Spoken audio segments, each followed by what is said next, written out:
Practice exam 1, number 44. Since the question was asking for the maximum horsepower available, why is the pressure that's used in the water horsepower equation 8 versus 10? I think I'm mixing up my understanding of operating point versus design pump curve operations.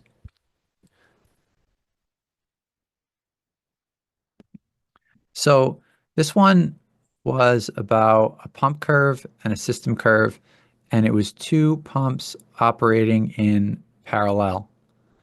So the thing to remember about these pump curve problems is that the system curve is non-negotiable. The system curve is a function of the system.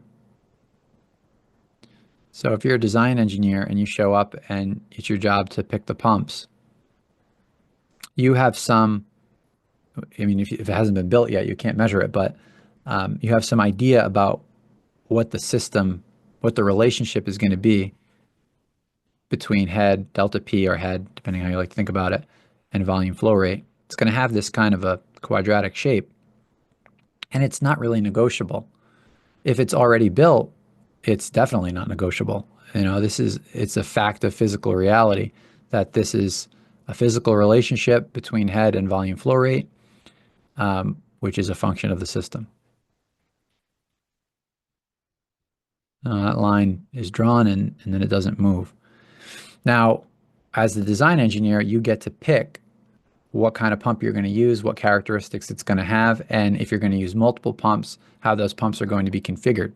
So in this particular problem, it was about operating the pumps, operating two pumps in parallel. And you could put more than two pumps in parallel, so that's a whole other story.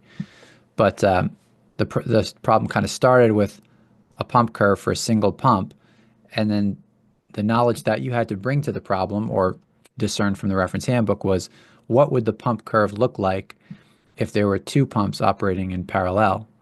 And the answer is you double the volume. So whatever that volume would be at this location here, you just double that and come out here.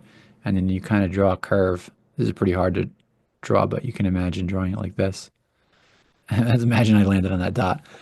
And the operating point is the intersection between the pump curve, and this pump curve no longer applies unless the second pump fails and you're non-redundant running on one pump again, then you're back to that original curve. But as long as both pumps are running in parallel, then the new pump curve for that pump set is this this line, this curve to the right. And the operating point then is the intersection between the pump curve and the system curve.